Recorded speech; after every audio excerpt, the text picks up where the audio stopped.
LG has watched a parade of Samsung devices race to the top and outshine it for several years. But with the LG G3, Samsung's Korean rival may finally have a worthy counterpart to achieve the top spot. Maybe. I'm Andrew with mobileburn.com, and here's my LG G3 review.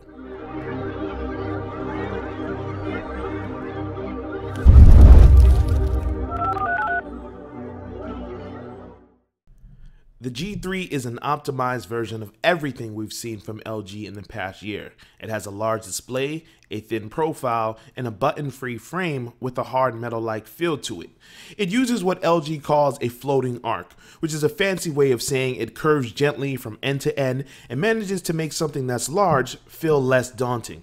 It also feels better than any LG phone because it employs a metallic film on the back of the device. Now, the phone is still made of plastic, so it is very light, but the back plate is texturized to have a tightly woven feel to it, and it glimmers when the light hits it, giving off the impression of metal even though it's really not. The positioning of the power and volume buttons on the back makes one-handed operation possible for people with large hands, and many might find that the rear buttons are a little bit awkward at first, but more than likely you're going to take to it and you might even prefer it. I really like the way that the LG feels in the hand, and I really like the way that they approach navigation, continuing with the great things that they did with the LG G2.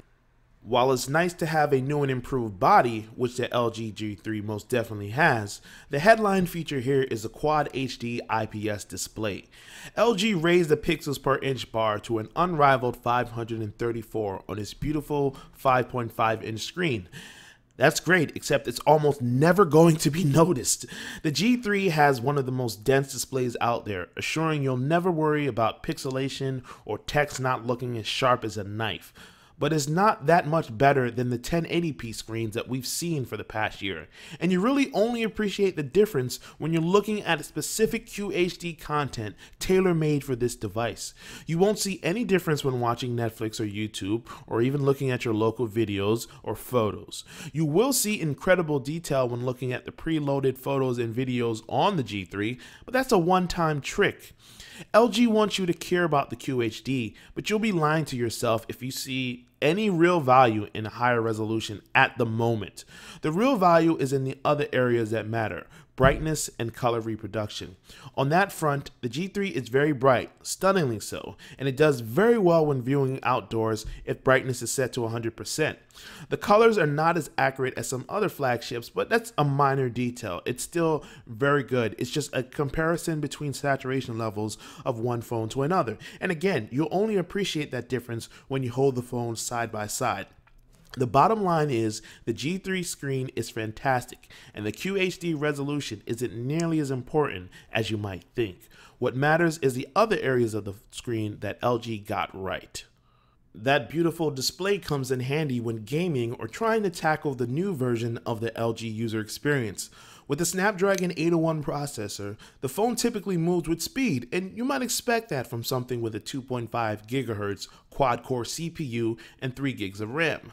Now is the time that I should mention that I'm using the Korean model of the G3, and the US version might differ slightly in terms of performance because the software is going to be different and the RAM might be different as well. Using the current model, I noticed that the multitasking window doesn't launch with blistering speed. Items otherwise tend to load quickly and you can scroll down normally, but there's just a slight hang every now and then when you're using the device.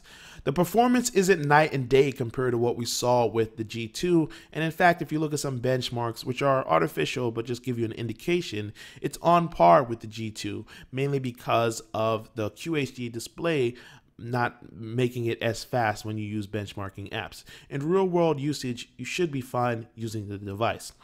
There is a night and day difference in terms of the visuals of the LG user experience.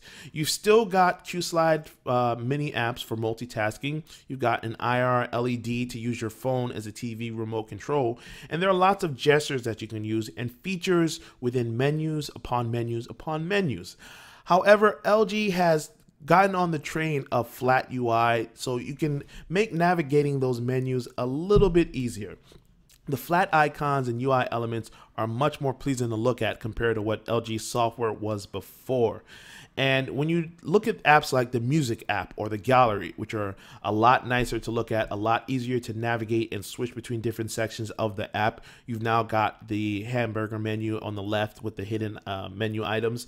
It's a lot easier to use and more preferable. You've also got some new tricks like dual window, which splits the screen into two for multitasking. Samsung has been doing this for a while, but it's good to see LG copy something that's actually practical. And LG has its own features that I'm pretty sure Samsung will eventually copy, which is knock code. It's a simple way to set up your lock screen to unlock if the right pattern is tapped correctly. It could use a little tuning because I noticed that even when I did one tap too many once, the phone still unlocked. But it is a faster way to unlock your device if you don't want to use a number key. I also like that the volume buttons can be held down to jump into the camera app or the note-taking app. Now, LG software runs on top of Android 4.4, and it's a lot prettier than what we've seen before. There are some areas where they can still improve, but overall, the software was their weakest point, and they've done a lot to try to address that, and they've mostly been successful with the LG G3. I'd also say that they're mostly successful with the camera. The G3 has a 13 megapixel camera and it has a laser focus sensor that quickly recognizes the subject, and you can also tap on the screen to change the focus point, but once you do that, it's going to change pretty quickly.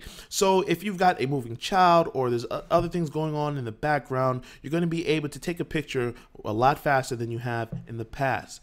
You combine that with optical image stabilization plus, and you can really take some great photos. Sadly, there aren't a lot of controls or shooting modes to ensure that you get the best photos. Everything is about one-touch photo taking. You open the app and you tap, a photo has been taken. It's about speed and simplicity, about focus. You kind of have to rely on LG's very good but not perfect recognition system, meaning low light photos might sometimes be less than optimal and sunny photos might occasionally be too bright. Users will have to be content with the great HDR photos that you can take and some neat tricks for taking timed selfies with the front-facing camera, but the G3 otherwise doesn't give you many options. It offers a lot of great pictures, just don't expect to be too involved with how great they are. Because I'm reviewing the Korean model of the G3 with an AT&T SIM card, some complaints may be ironed out when the US model is released. It's hard to gauge network performance or battery life because the phone hasn't been optimized for local use. With that said, battery life has been about in the 10 to 14 hour range depending on frequency and activity. This is okay performance, but I can't help but wonder how much longer the phone would last without that power-hungry QHD display. There's a battery saver option, but it's not as aggressive or prolonging as HTC's or Samsung's version. Now, it's hard to give a definitive account of the G3 until the US model launches, but the early signs point to this being without a doubt the best Android phone LG has ever made. And I wouldn't fault someone for trying to make an argument for this being the best Android phone currently available. The physical design, the build materials, the camera, and the software are all on par with any Android phone on the market right now. I love the arc and feel of the G3, and I even love the camera despite it automating most of the photo taking process. There are areas that could definitely use some optimizations, but the G3 in its current form is already an incredible device. This concludes the video portion of this review, but if you'd like to get some more information on the LG G3 or see some photos and video samples of what the phone can accomplish, be sure to follow the link in the description below.